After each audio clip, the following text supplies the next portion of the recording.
Previously on the Game On podcast.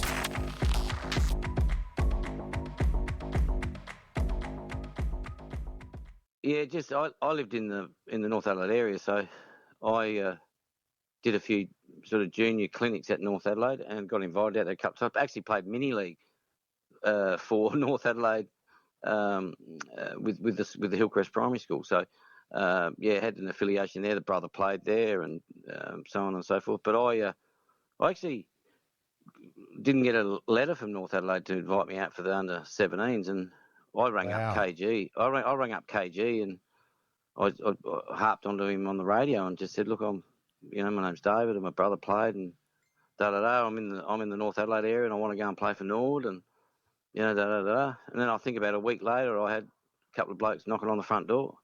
Wow, Payne, out of all those years, I never knew that. Yeah, so, there you go. Yeah. So I had a couple of the coach and the team manager pop around, knock on my front door, interview me, sat down with mum and dad, and so I never had any transport. Dad was working, mum never drove, so the manager used to pick me up, take me to footy training, and that was my first introduction to under 17s with meeting Macca, and that was quite interesting. Well, that's a great story. Not every day that you get a coach and a team manager roll up on your doorstep. Normally, I remember getting my letter and nothing like that. That's fantastic. I'm going to thank KG. I'm going to thank KG out of this, Payne.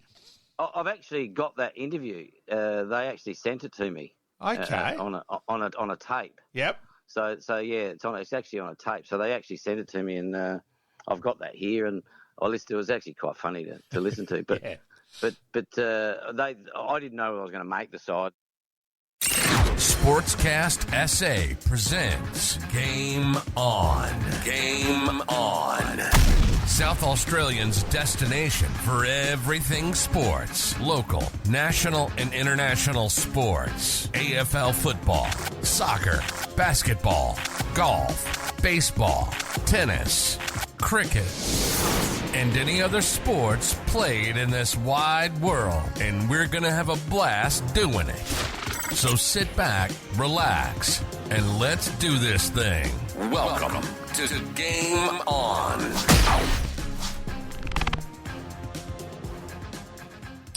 And welcome to Game On. My name's Pete, once again joined by Malcolm and David Payne. What a story that is in that North Adelaide could have had an absolute gun sitting on their doorstep, and Norwood were the benefactors. And KG, I will chase Payne up with that. There has been a bit of fun, and a few things have gone around the traps today because the Strikers have signed. I heard David Payne, so Payne's played out on that a bit at least. So a bit of fun there with Payne. And we thank David Payne for his time, and part 2 of his interviews coming up later in this episode. So looking forward to that. Around the grounds. On Around the Grounds today, we'll talk some tennis, some SANFL football with Glenelg and their recruits and players that they've lost. Adelaide United in the soccer, but we'll kick off with the AFL. The 1 to 4 year players have returned to start their first day of pre-season with their new recruits. Yeah, I always find that a bit amusing. It's supposedly the 1 to 4th year, but all these senior players are out there. And if someone doesn't turn up, they get the hell bagged out of them, so they're just better off to be there. So just start everyone together. Yep. And, of course, then we have the inevitable bit, every club, every player's fitter, every player's quicker. Personal bests have been beaten from the year before. 93%, blah, blah, blah. It's, press button, rewind. We hear it all every year, every club. Yep. It's a bit different to back in the day where you'd sort of roll out to pre-season and ease your way into it. These days, they hit it at a million miles an hour. And these new draftees have got to hit the ground running pretty quickly as well. No one turns up like D. Jarman did one year where the plan was to run 15 or so Ks off. Those days are well and truly gone. So it's a different era. Exciting time for the Crows' new recruits, and obviously Port Adelaide's new recruits as well. But we'll stay with the AFL. There's some teams, there's some coaches, and there's some clubs absolutely relishing the opportunity for opening round, which is going to be played on the East Coast while the NRL are away. I like the idea in terms of have a crack in rugby territory. While the rats away, the mice will play. So have a go. Fantastic initiative by the AFL to sort of change the structure a little why bit not? and bring this round in. And look, the one I'm probably looking forward to is probably the Richmond Gold Coast match at the moment. Oh, look, it's not only that with the Hardwick bit there for me. Look, having watched the Allies a couple of times and watched Walter, and I know I've gone on about that before, but what they've picked up in the draft, don't worry, people are going to be surprised. Absolutely, and I think Hardwick's coming in at the right time. I know there's been a bit of hoopla on Talkback Radio about Gold Coast with all of these players and all these academy picks and everything. They're going to be the next one to win 3 premierships in a row, and I think we sort of forget that GWS were tagged with this line a few years ago where they did have all these draft picks and it really didn't translate to winning those premierships that they were. I think both clubs have frittered away opportunities. Hopefully, you think by just getting Hardwick another name there, that might help retain players and then the next development. And look, they've got a list. I'll be very surprised if they don't make the 8. Well, they've got to make the finals first, and ball hasn't been bounced in anger yet as far as round 1. Injuries, etc. So it's a thing. But I'm just saying, if you offered me any list at the moment, I'm jumping aboard the Gold Coast bus. Yep. Yeah. Obviously, Gold Coast. Is Gold Coast a bit of a Brisbane 2.0 with Lee Matthews obviously coming in? Yeah, it's a possibility. That sort of head coach that gives them that little bit of stability and drive, and hopefully they can sell out, Heritage Bank Arena or whatever the Oval is these days. So good luck to them. But let's also remember, no side in any sports really ever hit their tops at on the Gold Coast. Yep. So it's just going to be interesting. See if they could reverse the trend. Sticking with the AFL, I know this is a little bit more with the AFLW, but we'll talk about it here. Nicole Livingston is to move on after the AFLW Grand Final, but she really saw the AFL through its transition period into an 18-team competition. I think we all knew they were expanding too quick, but sort of had to try and get those club supporters on board. You know, it's worked the other way around. It had to start that way, so girls saw it and went, "Shit, I'll have a go playing." I want to be part of all that. So it's gone the wrong way around in terms of not building up from the bottom. It started at the top and built down. But in terms of community level, and we can almost see Payne Oval from here. I know on a Saturday night when the Payne girls were playing after the guys that it was generally an extra $2-3 grand over the bar that night, and that's where clubs working. Community clubs can work together more, and that it is significant. Also, girls around, guys hang around, vice versa, club wise. So there's a lot of pluses about for community football with women's footy. Absolutely. Do we see Nicole Livingston's time as AFL boss a successful one, considering the amount of players that they have poached from other sports as well? I mean, this is the other thing. We've seen a lot of cross codes that have come to the AFL that would normally not have even happened. Oh, it's hurting other sports. The traditional, the netball, basketball side of things. It is hurting other sports because there's obviously so much more money around in the AFLW than what there is in other sports. So it's got negative connotations in that way, but at least it's people out playing sport. Look, there's a lot of things still to happen in knee injuries which happen are a worry and all that. So let's just wait and see. We've still got the concussion protocols that is certainly important as well, but we'll talk about that one later. We'll move on to cricket. Australia are currently 2-0 down in the T20. We've talked about this previously earlier on today in that the World Cup only finished a couple of days ago, and 2 days later they're expected to back up. Some players are expected to back up for a T20 game. Absolute garbage. It is ridiculous that this Mickey Mouse series is being played. It's not respecting. You've won a World Cup. We're playing something 2 days later. It's crap. Trouble is, 78 cents in every dollar in world cricket comes from India. So that they rule the roost. 2, 4, 6, 8, jump up, whatever, up the date, whatever India says. It's Has it got to the case where there has been an overload of different fingers in the pie, so to speak, that each country, each association want their piece of the pie and have jam-packed the calendar so tight that there's not really a lot of room to move? Oh, it's, as we spoke, we've previously interviewed Jake Weatherall today, and as Weather said, when the Strikers won, well, within 24 hours, 3 players have left to go to the next circus event around the world, and so you're just not. You should be celebrating wins together and for team harmony, and it's sort of bang, see it's just not right. I know I'm old-fashioned in that way, but I just think there's areas there where the greed has overtaken common sense. I know that the AFL want AFL on 365 days a year or 366 days a year. Yeah. Cricket is sort of being a little bit that way at the moment as well. But like you said, we pre-recorded our interview with Jake Weatherall, and his movements in where he's got to go and how he's had to move around. It's just the strain on players these days is absolutely huge, and I can understand why a couple of the Australian players haven't performed so well in the T20 so far, because they've really won the one thing that they cared about for the last month and a half. Just wanting to be home. And I'm sorry, with a bit of common sense, Travis Head's playing in the Shield game. Now, hey, come watch Travis Head, Australian one-day wonder. Come and celebrate Travis. It could have really, really pumped up. Well, you could have had 400 or 500 people at the game. I know that's probably being generous, but no, they don't help themselves. The stupidity of charging $10 to get in and $17 to park your car is just insane. And there used to be a regular 500 or so pensioners who were there, and they've all stopped going. Yep. So it is just so dumb by the Saka, but they don't listen. No, but obviously with the jam-packed calendar, they don't get that opportunity, and then we don't get that opportunity to see a local hero in Travis playing. But how do we see Australia going for the remainder of the series? Is it something that they're not really sort of invested in? And I think that it's on a countdown to time to get home. Yep. Yeah. And that's a fair call too. I mean, they've been away in India for the last, 43 days or... Yeah, whatever, last 25 years. Yeah, exactly right.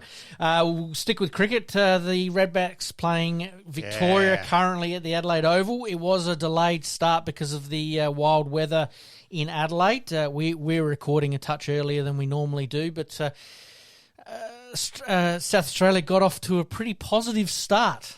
Oh, look, full credit to the ground staff for getting the game on away, but we had Victoria 576, and we might have had technical difficulties. I might have predicted it earlier, and we might be recording this again. Mm-hmm. Sam Harper was the worry. I did say that before he batted, and he's bloody made 100 in 100 odd not out. So, frustration again. Wes Agar taking 3 wickets there early. Obviously the pick of the South Australian bowlers, but you're right, Harper currently 101 not out, and Victoria are currently 5 for 187. I was really hoping that the Redbacks would tidy them up for around about 130, 140 and hopefully get a first innings start, but it didn't happen that way. But, what do we expect from here, mate? Move on, next time. Yeah, fair enough. The WBBL, we really haven't given the WBBL strikers enough airtime in the last couple of weeks because of the World Cup, but they're off to another final. They're very even, and that was with their strength last year. They've built on a reasonable amount of depth in bowling. Brown coming back in from injury in the last week or so has helped. Mm-hmm. Her and Megan Schutz, Amanda Jane Wellington's had another good year with her leggies. Bridget Patterson's ended up keeping and has had quite a good series. Still got Talia McGrath. Woolhart, the South African import. So, yeah, they're not as probably as thing, but probably not star-studded, not star-studded, but probably go a bit deeper. And, look forward to Saturday night and see how many get to Adelaide Oval. It will be interesting. It bills itself to be one of the great finals with, like we've said previously, any South Australian team that starts getting on a roll and looks like they're going to win a trophy. We're fully supportive, and they did it last year, and we're hoping that they back it up. Oh, bloody oath. Yeah. All right, we move on to the AFLW. The preliminary finals in both men's and women's always are an entertaining game. It didn't let us down on the weekend with Brisbane and Geelong and Adelaide and North Melbourne playing some absolutely brilliant prelim finals.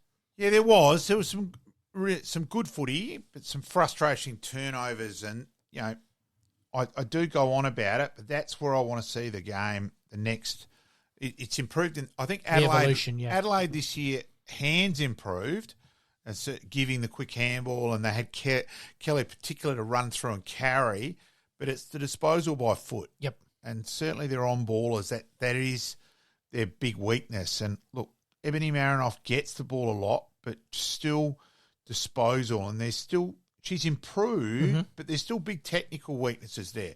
She quite often looks at the player she intends to kick the ball to, and eyes don't go back down on the ball before kicking. Now, that should be something, honestly, I will just be practicing with her, and I'm disappointed that, for mine, she's still making the same errors she was 4 or 5 years ago.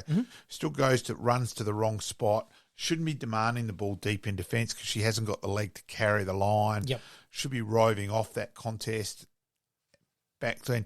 Yes, enjoy, and I'm sure defenders love it. She runs back, works hard, but I think there's got to be a bit more nous about it.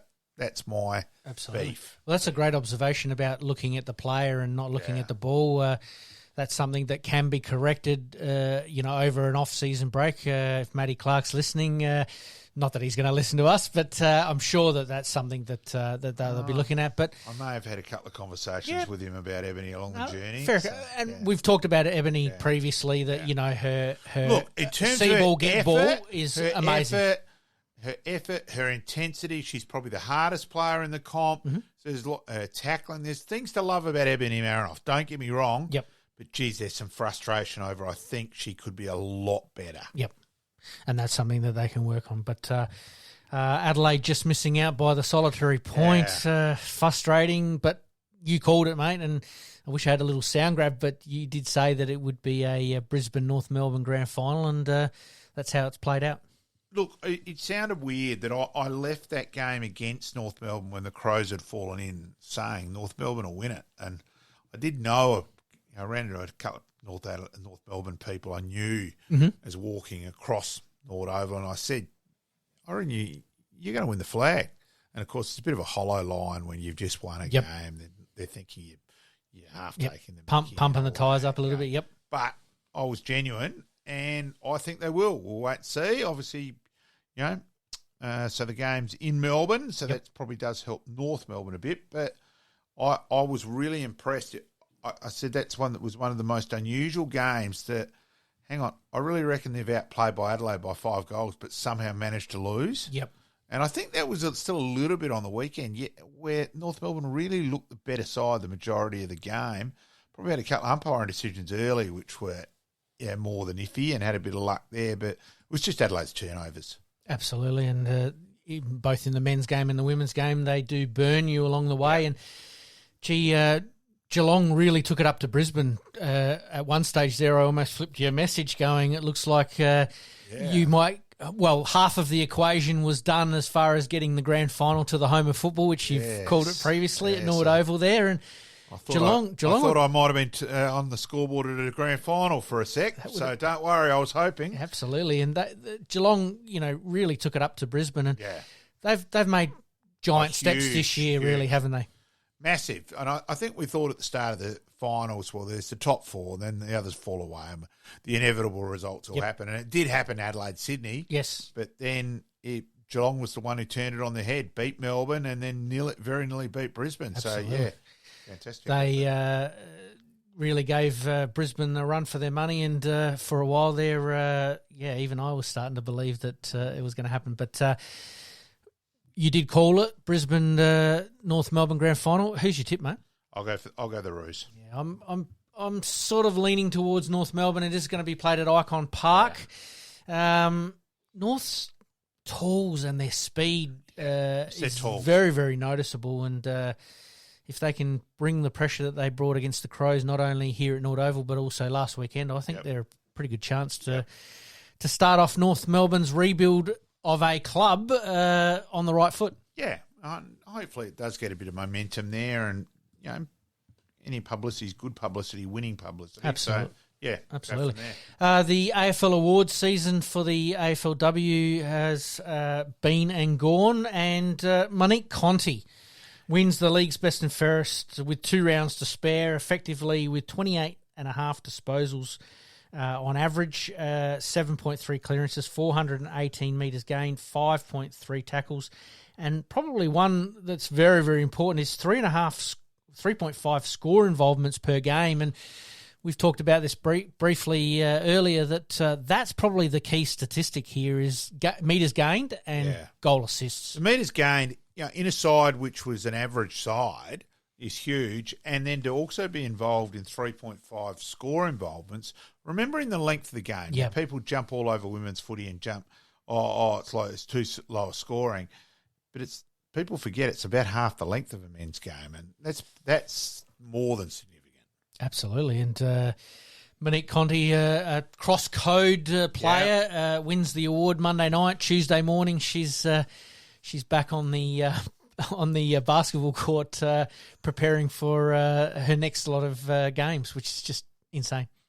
Shows a real sports nut too, and think she's a Tiger and should have been a dog. So, yeah, well done to the Tigers there. Absolutely. All right, and just to finish off on the awards, 4 Adelaide Crows players making the All-Australian squad. Chelsea Badil. Yeah, had a very good year in defence. Really came of age as a defender, especially with Sarah Allen out. Overtook as the Crows' key defender and was very, very good. And Kelly getting her first go at All-Australian. Ran, carry, really impressive. I think she was probably their biggest improver in terms of a player from the impact previously had in the competition. Yes. In that way. So I'm not saying from Adelaide overall. I think she was definitely the big improver, and her ability to run and carry was very noticeable, and especially in a couple of tight games where they needed that little bit of carry. Kick the goal against North Melbourne to get them up. Exactly. Ebony Marinoff, we have talked about previously. See ball, get ball, gets plenty of it. Yeah, as we said, still respect that, but I just want to see other things. But let's not also.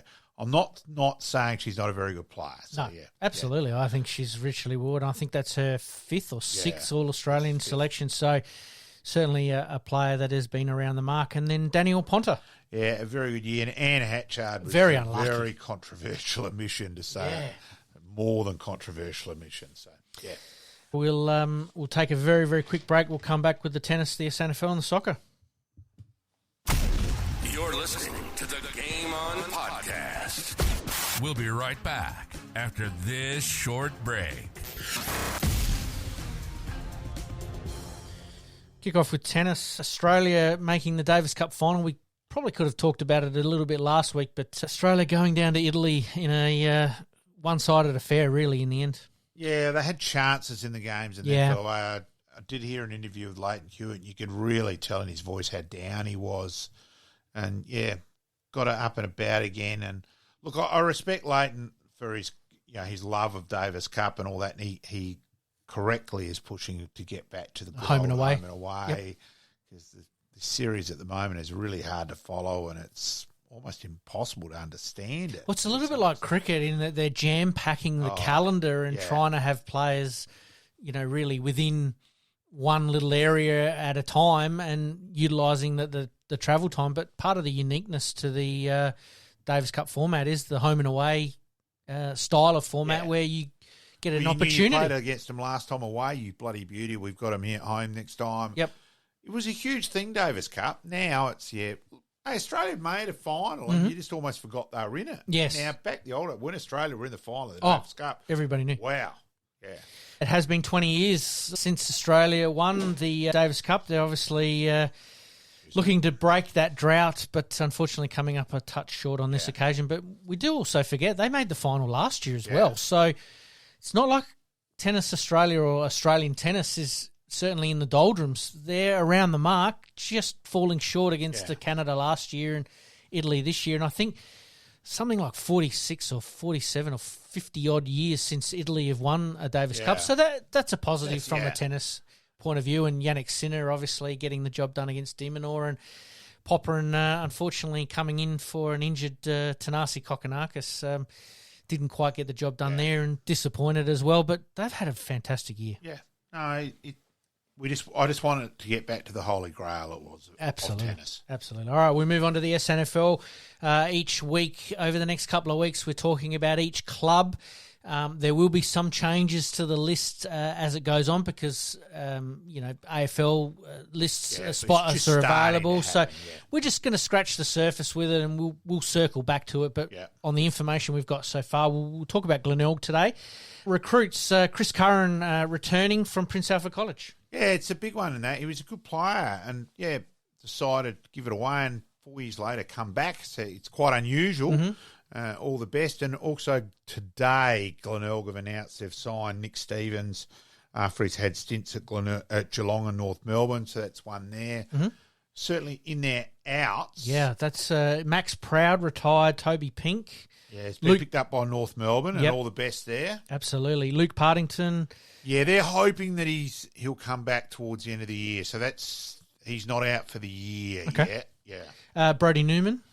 Yeah, off to Aberfeldy. So Lewis Racing, South Fremantle. Jordan Moore to looking West for Torrens. more opportunities because he was mainly the twos and the Glenelg. Let's remember they were also a reserves premiership, so there was a fair bit of depth.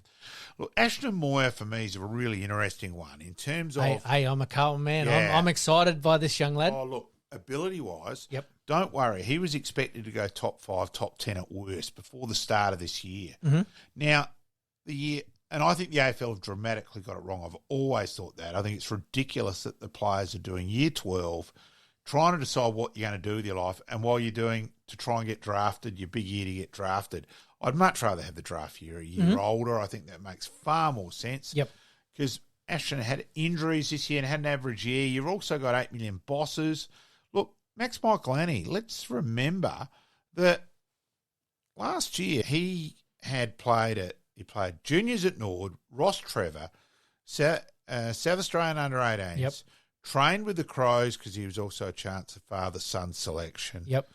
All-Australian with the under-18s with the other stuff there. So you listen to that many bosses.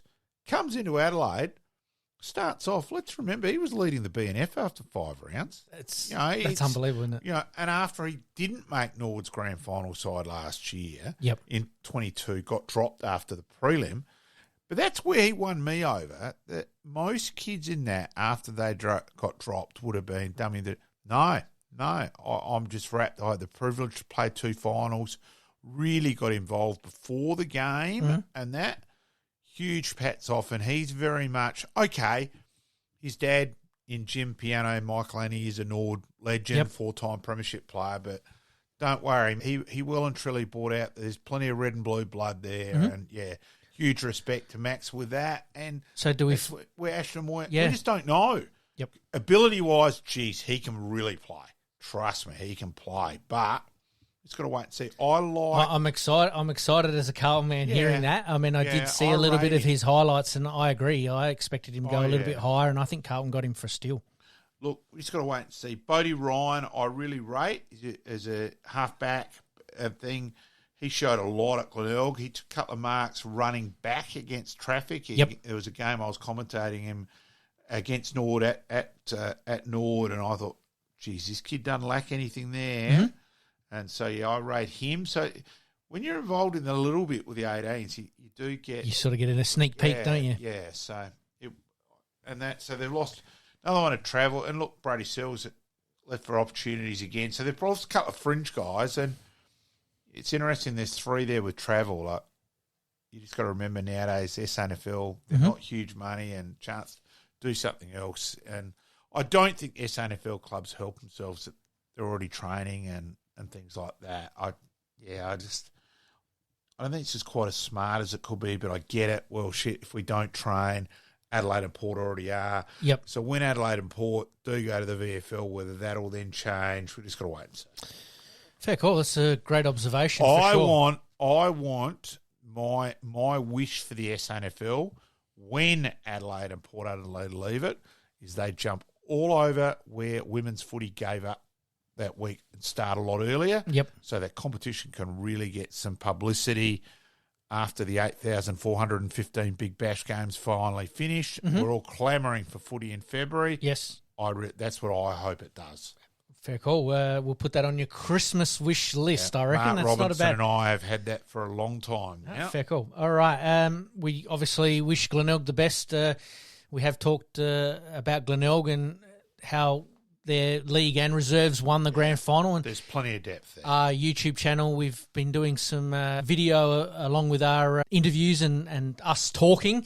And we take games from those players that we've talked to and have that going in the background while you're listening to us two buffheads talk sport, and obviously past players, past legends as well. And it's very interesting doing a bit of research there that the clubs that generally are doing pretty well have a league and reserves in a grand final almost at the same time. And that happened a little bit with Norwood back in 12, 13, 14.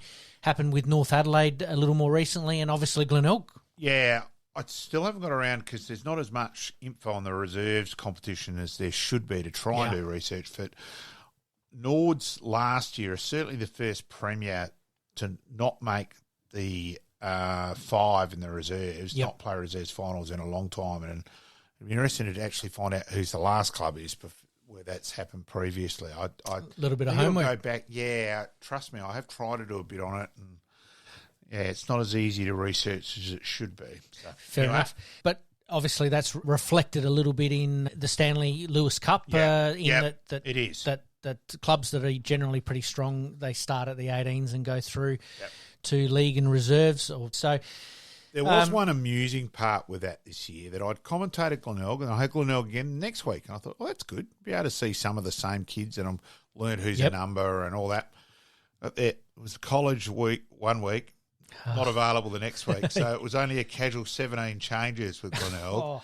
And Glenelg got convincingly beaten by South. And I'd met the Glenelg coach, and I said, geez, a bit of work to do. And I said, look, what you've got to do, go down to Sacred Heart, vandalise it, get it blamed on the Camporellis, get them expelled and all the rest expelled.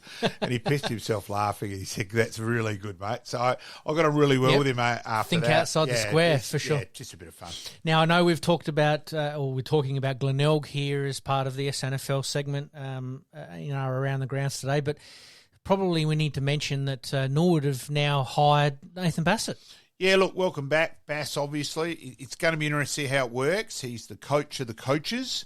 And just to have Bass back involved and Greg Melton, Scotty Bassett back involved in a bit more of a role in the fitness side of things. So a bit of the old band coming back. Yeah. And certainly a B. Zorzi was pumping that up last night on the Norwood Facebook page. And we appreciate past player Brett that he's willing to put himself out there and really plug it and that. So, look, it's exciting to have Bass back involved. It's just going to be interesting to see how it works. Absolutely. I mean, obviously, Jade Rawlings or Twig at the helm, but a bit of a steadying voice, someone of Nathan's experience, not only at SNFL level but AFL level, in the background can only be a positive for Norwood. And we've talked about it previously off air that, Bass really got things going for Norwood in 2012, 13 and 14, but it really started with the juniors. Yeah, look, and that's something Bass really pushed. And he has said that was his most proud bit. There was 8, 9, 10 juniors. Mm-hmm. Yeah, Kerwin, Jeffries, Joy. Okay, Dora had been at Sturt a bit, but then with that group and the Nord Party bus and Bass was really proud of that side of it. So he should be. Absolutely. So hopefully that's an area where I think Nord have neglected a bit. I think there is a bit to work with a few from last year. So I really hope that sort of comes back to the fore again. As Nord people, we watched that one with interest, but we were going to move on to Adelaide United in the soccer. Back in the winner's circle, winning 3-1 against Western United. Gauchi, very, very impressive. He's a good keeper. He covers his area well, uses his big body and that. Look, after the bizarre result of 5-1 against Sydney, who were bottom the week before, and 5-1 at home too, not even away. So it was a crazy result.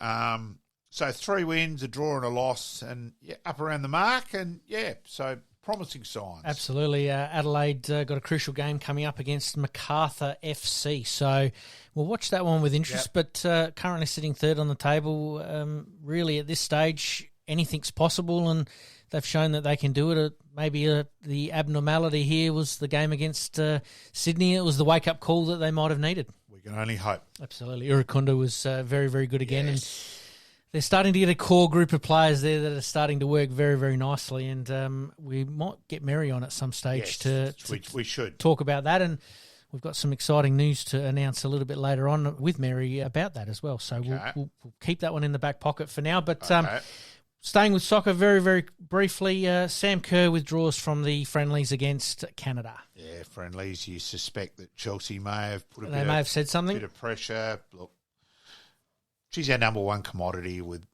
women's football, so we just wish her that, we need her to play when it counts. So absolutely. Yep. All right, mate, we're going to take a very, very quick break. When we come back, David Payne, Part 2.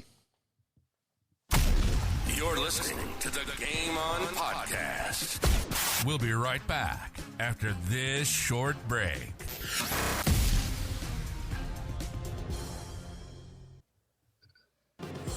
Past players, past legends.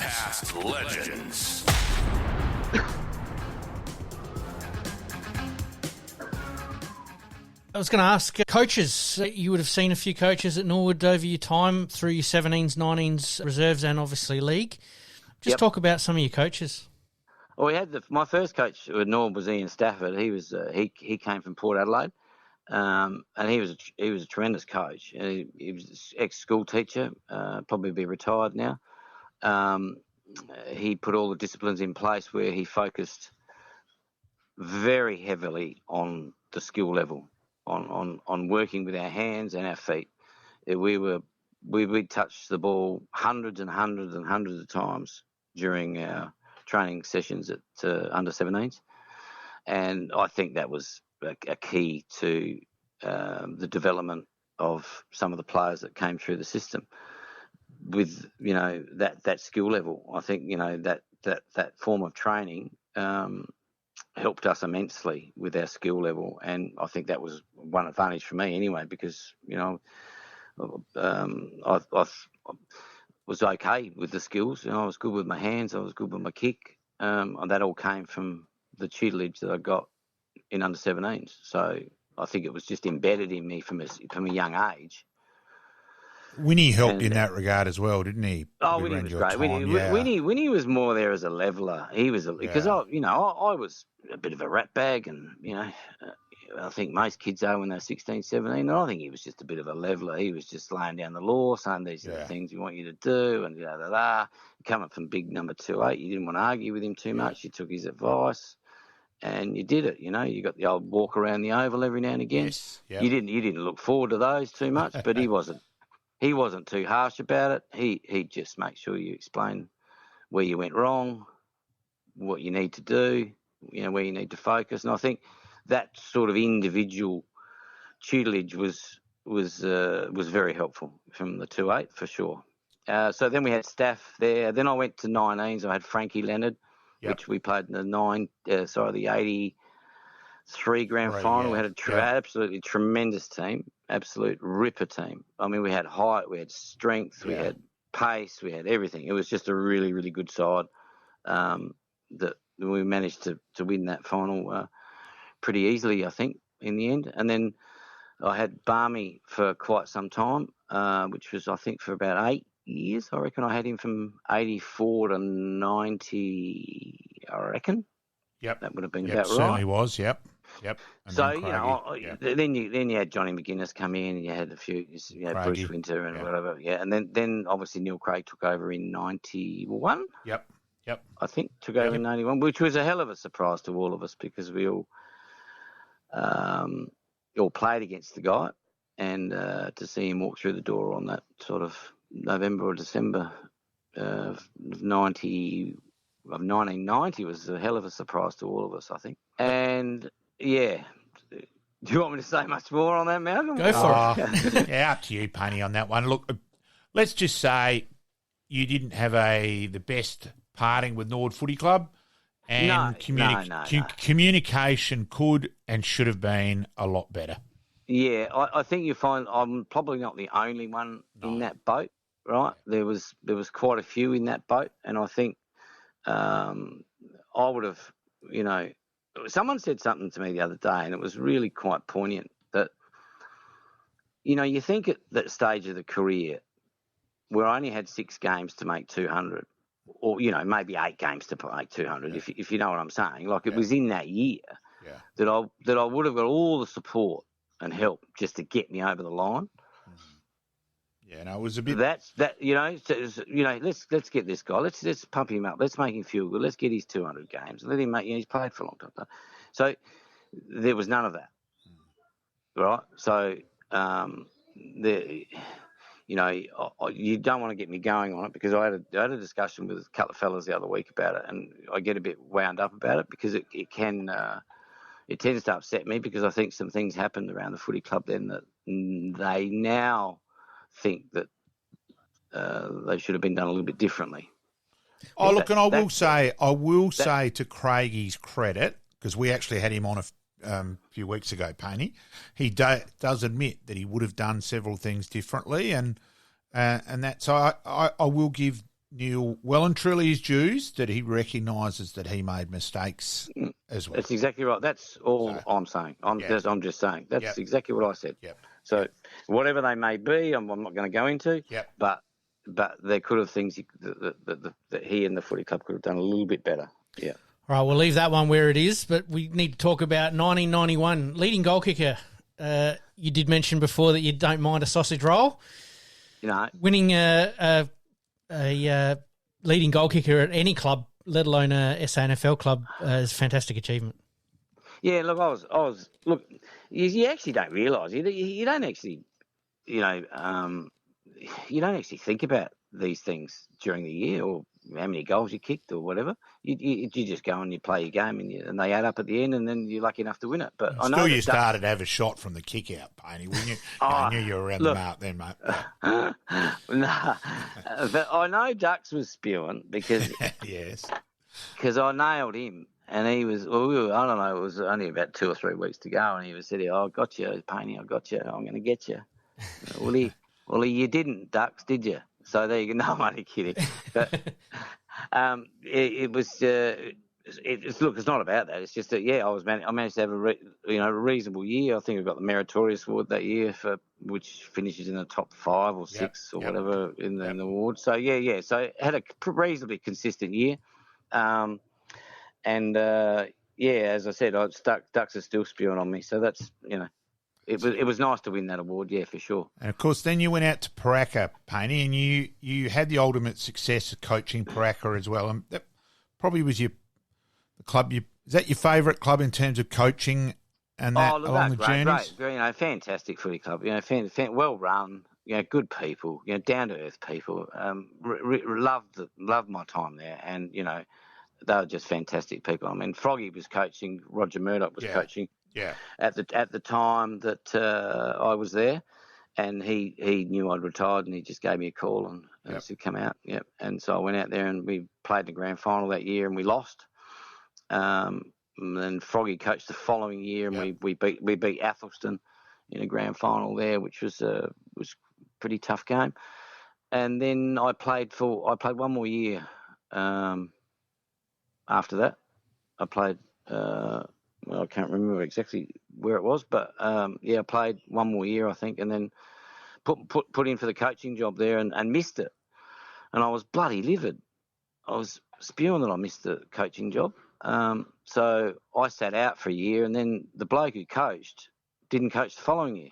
So I reapplied it. So I reapplied again, and I got the job. Right. So I coached 96, 97, 98 at Paraka. Yep. Which was 96 was sort of a you using the feelers a bit, trying to find your feet and get in what way am I going to coach, what aspects am I going to concentrate on. Like, it was a bit nerve wracking to see, but once you got into the gist of it and you got your system worked out, it was good. And we were, I don't know, we finished 6th or 7th, I think, that first year. And then the following year we we went premiers. So, and of course, President Roger Steen of Steen Crash Repairs, yes. sponsor of the show. Thank you, Craig. So there you are. Don't worry, that was always going to get a mention. Yep. Yeah, no, ripper people, those Steens, I tell you. They're ripper blokes. Bloody oath. But, he was president and he was over the moon that we managed to win that. So then we went to Div 1 the following year and played in Div 1. I think we won 2 or 3 games. A pretty, we tried to recruit as much as we could, but we just, it's really funny. These amateur clubs, you got to try and get the guys to training. Yeah. And if you can get them to training, you're half a chance. Yeah. And sometimes, people they want success, but it's because, a lot of these blokes don't train. I understand they work and they've got commitments, family, or whatever, but that's a key. You need to train and train as a team and bond as a unit, and that's why I reflect on units, and I always have prior to with my prior experiences.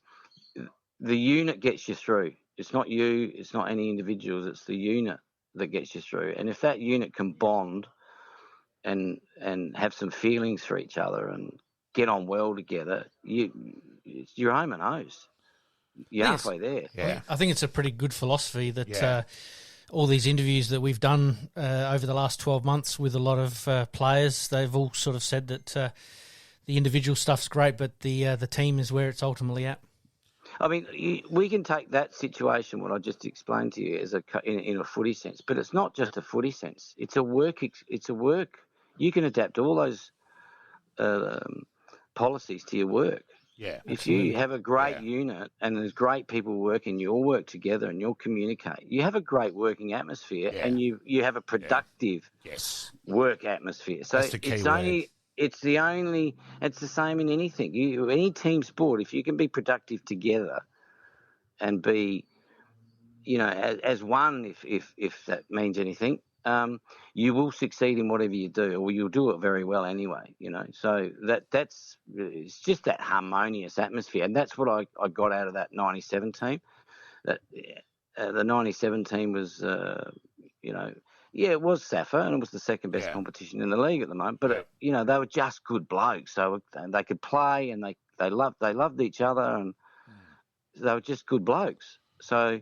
And I still catch up with some of those blokes, and I see them around the place, and they're rippers. Yeah.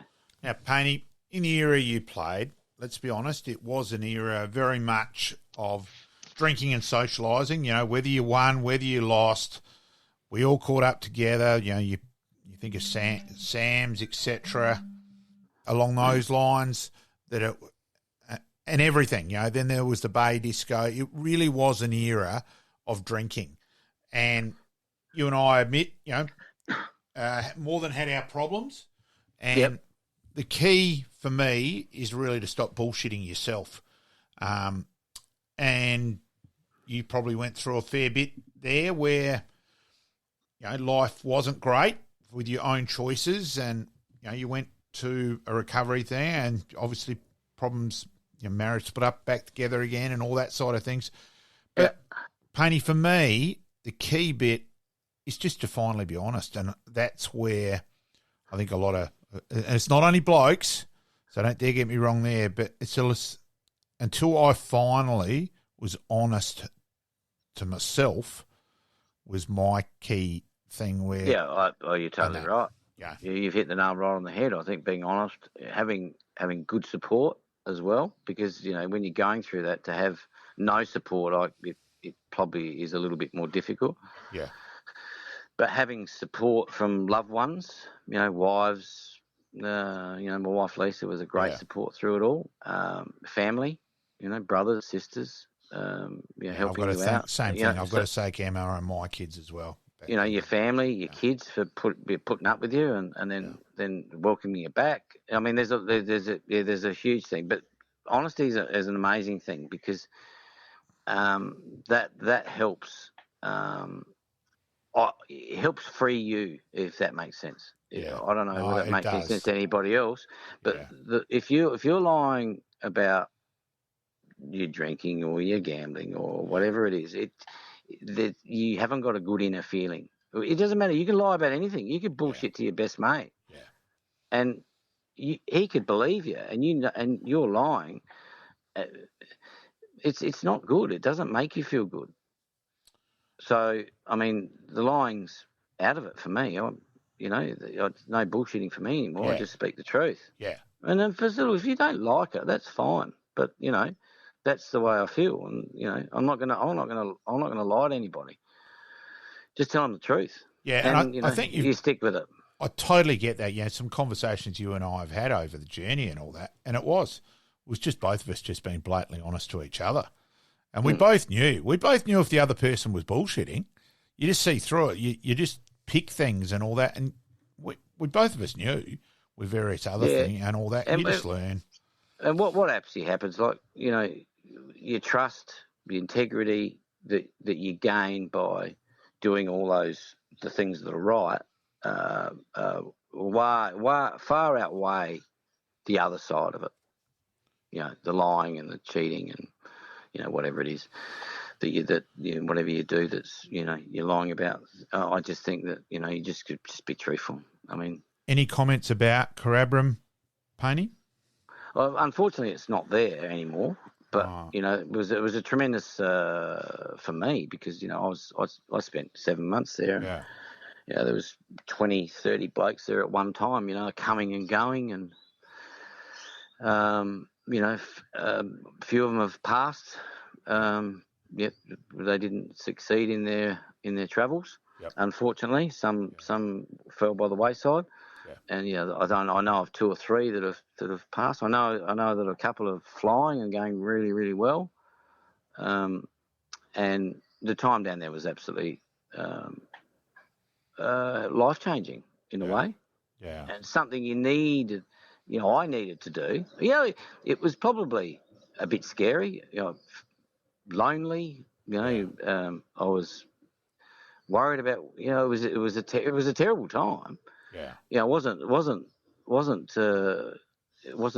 safe and secure by any means. But what happened was you turned yourself around. You made yourself into what I am today, and that's a lot better person than what I was back then. So, hey, so be it. If it costs you 7 months out of your life to be a pretty reasonable bloke, I think that's okay, isn't it? Yep, bloody oath, mate. Absolutely. I mean, if I won't. If you're just not a nice person, well, and you don't do anything about it, well, you're just going to hurt people. So I'm happy. It was a great. It was good fun. I should say, but that in regards to the learning experience and finding out what I needed to do to get myself right. Yeah. And some people from Norwood who helped you along the journey, Fanner obviously, but Neegs, and Max Fitzner, and of course the wonderful man Andrew Ashe. He's an incredible person, Andrew Ashe. Look, I don't know a better person, frankly, than Andrew. Yeah. Look, blokes like Max Fitzner and Rick Neagle and to name, there's quite a few. There's quite a few people that were on the board there that helped us out. It was amazing that they actually they cared in one way or another. So I was absolutely gobsmacked, and I had regular communication with quite a few of them, and I have a little bit of regular communication with a few of them still now. Yeah, not as often as what I used to, because I'm up and flying. So go. In terms of then just getting your life back together, Payne, you would then back with the gardening game a little bit for a while and all that, and then eventually working. Ironically, probably it was a courageous decision by Nord and a courageous decision by yourself to run the gaming centre and all that at Northeast for a fair while, and so you were around temptations. I didn't run it. You know what I mean. There. You know what I mean. Yeah. I took that on board because it was, it's no good ignoring it. Hit it straight on. Yeah. Confront your issues straight away. And it wasn't a problem for me working out at the Northeast. It wasn't a problem at all. I did about 4.5 years there, nearly 3.5, 4 years, and absolutely loved it. And enjoyed the the relationship with all the customers and the people there and the staff. It was fantastic. Unfortunately, that ended with some unforeseen circumstances, but that's okay. I've taken on a new role and now work down the produce market, so with fresh fruit and veg. So, so that's fine, and I've been there for the last 3.5 years, so fantastic. Enjoy it. Stole my thunder a little bit there. I was going to ask what are you up to these days, but sounds like you're loving it. Oh, look, Malcolm knows Pat Ruggiero, my boss. Yep. And Pat's been a mad Red League supporter for as long as you could, And Pat rang me one day and said, "Look, I've got a job down here. You want to come?" And I said, "Yeah." And then we get on like a house on fire, and he's just Red League's mad. Yeah. So that job suits me. It's an early start in the morning and an early finish in the day, but I get me a few hours sleep and I'm up after that, so it's all good.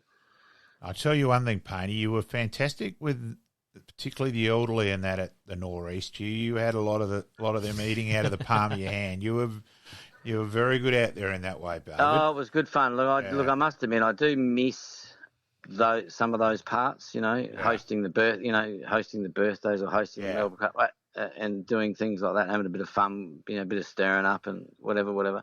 And I do enjoy that side of it. I do enjoy doing that. Actually, me and Lester and I did the Melbourne Cup at the Norwood Footy Club only a week ago.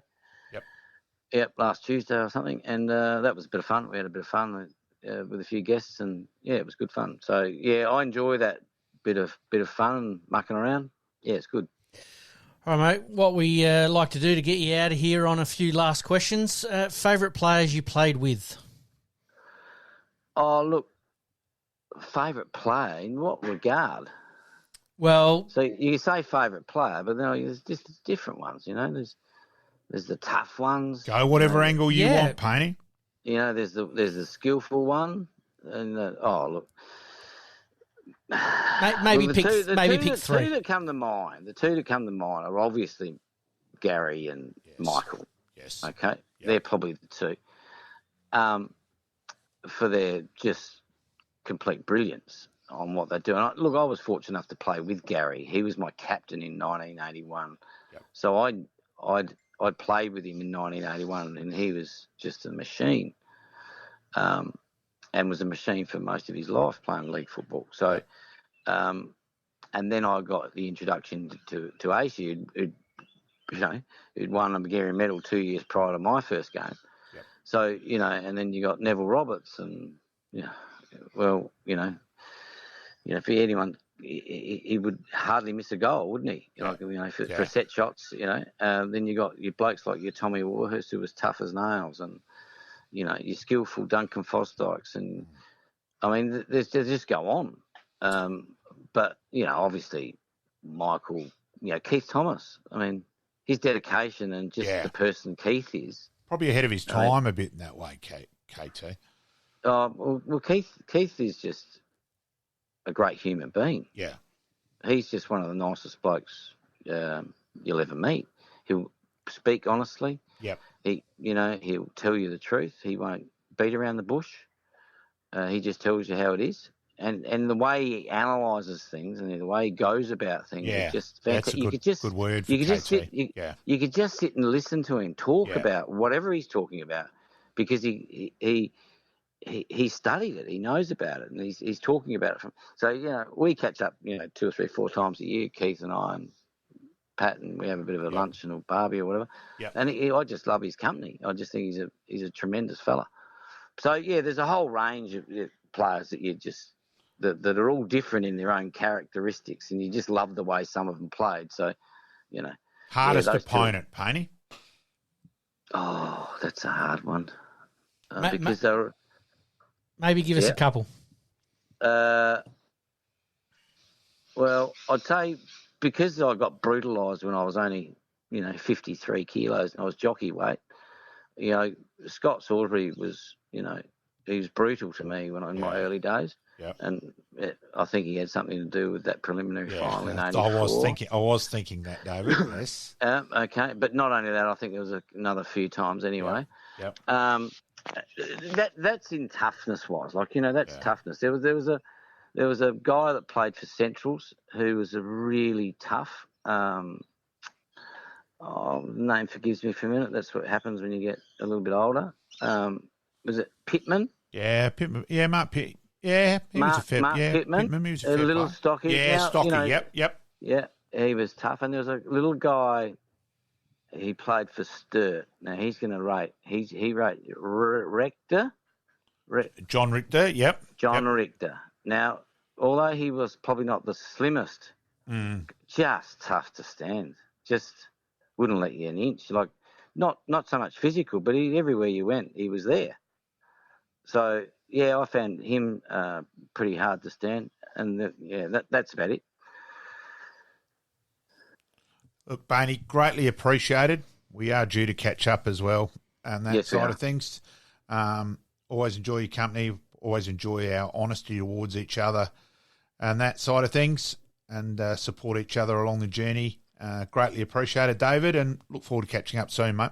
Lovely. Look, thanks a lot, guys. Look, appreciate your call, and fantastic. Talk soon. Thanks for joining us, mate. Thanks, guys. Bye. Cheers. And we've just had Payne on. Fantastic to hear about his life's trials and tribulations and how he was able to get over it, and obviously a little bit of a retreat away there for a few months certainly held him in good stead. And I know that's something that's close to your heart, and certainly that interview brought that out as well. Yeah, look, it's a bit unique. David and I have got a bond together which goes way beyond footy. Obviously, we're always going to talk footy towards each other, but we confided a bit in each other of the trials and tribulations over the journey on both of us. So that's, in that way, it's something I value, and probably just leave it at that. Yeah, fair call.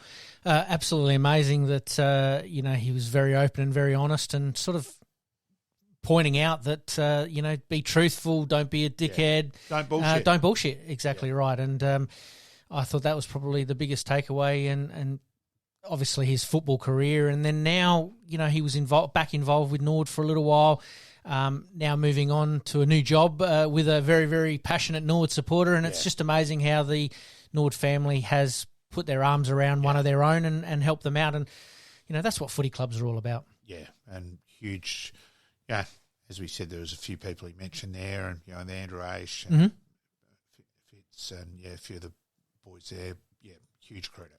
Absolutely. Liking this podcast? Please like, rate, and subscribe.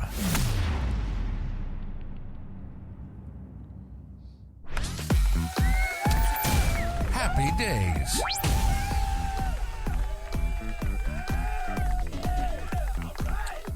We kick off Happy Days today with a little bit of a sad happy birthday, but I think it's poignant that we remember this. But Philip Hughes, Australian cricketer, born in New South Wales, played for South Australia and played for the Strikers.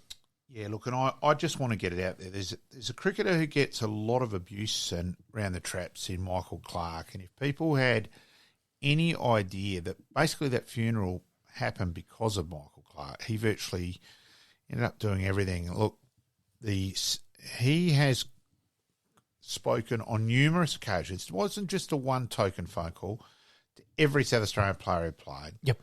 He's contacted the East Torrens people who were there at the funeral as well. Again, not just once. He cops a lot of abuse. Honestly, he's a class is how I sum up all of that. And he's someone I will go to the nth to bat for, because maybe I know a bit from talking to people. Yep. So some of the South Australian guys and East Torrens guys, and enormous respect. Absolutely. I know that you were excited to see this one on the run sheet, that we were able to, pay tribute to Philip Hughes, obviously playing for 2 seasons with New South Wales before making his Test debut in 2009 at the age of 20. Yeah. That just doesn't happen these days. There's players that are starting their career a lot later. With a bang, the 200s against South Africa over there, and look, he then had been dropped. Let's remember he was also batting with Agar, that famous innings where Hughesy ended up 78 not out, or around there. Yep. Look, and Mark Wall was there. as the Australian selector was going to tell him at the tea break that he was back in the test side. Yeah, wow. Yeah. Unbelievable. Gut-wrenching. Happy birthday. That would have been happy birthday to Philip Hughes, and we obviously remember him and his family during, these testing times of birthdays and Christmases. And Oh, look, and another one, and it'd be remiss for me not to mention it. The late Chris Grigg would have turned 60 earlier this week. That's still incomprehensible. Absolutely. All right, mate. We'll move on. We'll talk tennis. 1914. We're going back a fair way here, mate. I had to dig really deep into the history books, but the Australasian Championships men's tennis All-Australian final of Arthur O'Hara Woods beats Gerald Patterson 6-4, 6-3, 5-7, 6-1. Yeah, mate, was this a game that you were attending? Yeah, I thought Woody was just a bit too good for Pato on that occasion, so yeah. Absolutely. Good to see an All-Australian final in Australia as well, in Melbourne. We move on to soccer. 2015, Jamie Vardy scores for Leicester City in a 1-1 draw against Manchester United. Now, you might say, wow, it's 1-1, doesn't really matter. No. But Jamie Vardy scores for the 11th consecutive game. Unbelievable. The Vardy party was well and truly alive at that stage. And look, I still say Leicester City winning that championship is one of the all-time great sporting achievements, you know. Mm-hmm. You think of all the money which is in English soccer and this little club wins it. Yes. It's just huge. It's still mind-boggling. We might hold fire on that one a little bit. As we're getting towards the end of the year, we might do an episode where we might do our top 10 best sporting moments or sporting moments of the year and also sporting moments in general, and have a bit of a chat about that. So you're right, but soccer, you don't really score all that often. No. So to score 11 consecutive games incredible. Is a magnificent achievement. We move on to cricket. Every time we talk cricket and every time I do my research in what happens at around about this week in cricket, 1931, Australian cricket master Don Bradman scores 226 in his first test appearance versus South Africa in the first test in Brisbane. Unbelievable. I laugh where people still try to say, oh, you only played against a few countries and the bowling wasn't as good. Well, he batted on wet wickets. Yep. He batted with a toothpick. Yep. Boundaries were out. You didn't score the 4s and 6s like you can now. There were so many things. Basically, he still averages nearly double anyone else. Yep. Bradman, Gap, anyone else. Move on. Yep, fair call. And we finish off with basketball, mate. 2015, NBA star Kobe Bryant, the LA Lakers, announces his intention to retire at the end of the season. Probably poignant with what we're talking about today, in that wrong place, wrong time. Just incredible, yeah. Absolute star of the game and sadly missed. Yeah. Extra time. Big finish. Kick off with baseball, mate. We talked about the Adelaide Giants kicking off their season here in Adelaide last week, winning a 3-1 sweep here in Adelaide, and they've not only gone over to Perth, but they've gone one better and absolutely stamped themselves as the front runners in the ABL. 7-1 at the moment. Also, pretty incredibly, 62 runs for, 19 against, and 43 run difference there, which is just ridiculous. It's effectively probably nearly worth an extra win if they ended up tying. Yep. So the start of the season has just been incredible. Yeah, ridiculous. The nearest team to them is the Melbourne Aces, sitting with 5 wins, 3 losses, with a differential of only 11th. So 43 and 11, and everyone else is in the negative. Is absolutely unbelievable. And mind-boggling. It is mind-boggling. The Adelaide Giants are set to play the Sydney Blue Sox in their next game, so we wish them the best of luck there. And, gee, they could really take a stranglehold of the ABL this year. Yeah, and we certainly hope so. Absolutely. And like we've talked about with the WBBL, we support any team that's going really well, that's looking for a premiership or a pennant. And in this case, they're putting themselves in a pretty good place to do it. Curtis Mead, part of the Giants, obviously back in Adelaide as part of his pre-season or Christmas break, does get to practice. I did see an article that he does get to practice a little bit with the guys, and sort of feels a part of the Giants still, even though that he's contracted to the Tampa Bay Rays in the MLB. Yeah, it's great that he's around. It's good. I think it's also good for baseball here, and it's good publicity and etc. Absolutely. All right, we're going to circle back to the SNFL. We didn't get a chance to talk about it last time, but former Adelaide Crows small forward Jimmy Rowe rushed to hospital after a Bali incident. He had a bit of a scooter crash, caused his knee. He had some sort of cut, I think, on his knee, requiring 3 or 4 stitches. Then blew up like a watermelon after a bit of a dip in the Murray. Yeah, so probably good learning bit. Look, we just wish Jimmy all the best. I haven't spoken to Stephen to Rowie about it. He has talked on Radio 5AA a little bit about it as well, so we're sort of learning about it through him. Just purely through him at the moment publicly. So I'll touch base with Rowie in the next day or so. Look, I've got a lot of time for Jimmy. I think he should still be on the Adelaide list personally. I'd have him before Lockie Murphy in a any time. That's nothing against Lockie at all. But, I rate Jimmy. I rate his footy smarts. I'm more of that than looking for someone who can lay 10 to 15 tackles. I'm more the footy nous person. Absolutely. That's my feelings in general. We've talked about it previously. You've mentioned it right there that we still think that he should be on Adelaide's list. I think so. Absolutely had a gun year at Woodville West Torrens and hoping that this is just a little bit of a minor setback and looking forward to seeing him at the SNFL level again next year. So best of luck to Jimmy. Junior Rowe or Jimmy Rowe there. Yep. We move on to car racing, mate. The Adelaide 500 was in Adelaide and wow, what an event. Yeah, look, there's still some people carry on about. Look, I think we've got to remember that businesses had 2 years with COVID. So there's desperately needed to get life back in the economy, life back and the city. Into the city. Yeah. Personally, I think Peter Malinowski's been incredible for the state and that. And okay, you can say, you're biased or whatever. But I just think overall you just got to look where we are. I think he's the best thing since sliced bread as far as I'm concerned. Fair call. A bit of drama in the first race where Van Gisbergen was involved in a little bit of a skirmish that sort of handed Kostecki the championship there and then.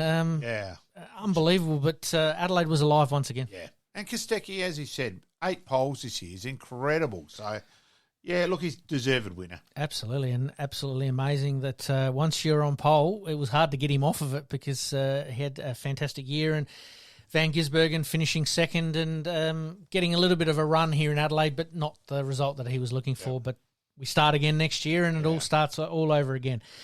We move on to golf. Minwoo Lee has been crowned the winner of the Australian PGA Championship after a comfortable victory at Royal Queensland. We might get Craig on to have a little bit of a chat about this in the next couple of weeks, but geez, the weekend was character too. Yeah, good for the sport. A couple of funny things with the hat and mixed with everyone. So it definitely seems like a character, and Craig can probably enlarge us on a bit on that. Cam Smith. Disappointing. Yes. It'll be interesting to get Craig's point of view. Absolutely. Minwoo, I think, has got a bit of competition from his sister, I think it is, who's breathing down his neck going, well, if you can do it, I can do it as well. Yes. So that's going to be an interesting dynamic as well. And basketball, 36ers, 2 big games coming up against the New Zealand Breakers. Away on the 30th and also the Tasmanian Jack Jumpers on the 2nd of December. These are 2 very critical games for the Adelaide 36ers season. If they're going to end up being remotely competitive and a chance to make it, they've really got to win both games and try and get it back roughly even money again to then go from there. Absolutely. Currently sitting 8th with 4 wins and 7 losses. You're right. A couple of wins would bring it up to 6 wins, 7 losses, maybe keeps them within the hunt. Yeah. You've said previously their ability to draw a crowd, regardless of their results, is amazing, and it's something that a lot of sports need to really take note of. Yeah, they are the bench press, and every other sport should be racking their brains. What are they doing that we're not? All right, mate, we'll finish off with the good, the bad, the ugly. What about your good for the week? I'm going to go the memes on terms of Australia winning the World Cup. Some of the stuff's been very, very clever, and the wedding, the hangover stuff with Travis and Mitch Marsh. It's been very clever. Look, as far as I'm concerned, the bad and ugly will combine that in terms of just the stupidity of this series being played in India now. Mm-hmm. It's just greedy, ridiculous. It's not respecting the game, and it's not respecting the players in the game. It's crap. Absolutely. My good for the week, AFLW, Monique Conti, obviously winning the best and fairest player of the competition, but also a cross-coder. So there's a little bit of interest there that you're right. You did say a little bit earlier that she's a bit of a sports nut, and it's certainly coming out. Also, just with the AFLW, North Melbourne making their first grand final. Geelong almost pulling off the impossible. Exciting times for the AFLW. So for me, that's my good for the week. Yeah, it's fair. Along with, obviously Australia winning the World Cup, which we did talk about a little bit last week. My bad and my ugly, I think I have to be in the same boat as you, is that the India-Australia T20 playing almost instantly after a World Cup final, sort of I'm scratching my head going that the calendar's so packed as it is, and now you've got, players that want to celebrate with their teammates have now got to back up and play T20 matches. It's no wonder we're not getting the results. Ridiculous. My bad also is it's not you, Pete. We may have recorded this already at the show, and it didn't record. We had a problem with machinery. So it's not a Graham Corns incident where he forgot to press the button to tape the Lance Armstrong thing. So we've had a bit of technical difficulties. We have. I'll tell you what, if it hasn't taped this time, that machine might get thrown, mate. So, mate, no, I think we're good to go. And not a problem. Like always, thank you, mate, for your time tonight. A little bit extended, but as per usual, we promise to do better, mate, and thank you once again. Pretty keen for some tea, just quietly. Absolutely. Thanks, mate. Thanks, mate. In this crazy world we live in, we all need the distraction. Enjoying the show? Like, rate, and subscribe. Hook up and connect with us on social media at SportsCast SA. We'll see you next time on Game On.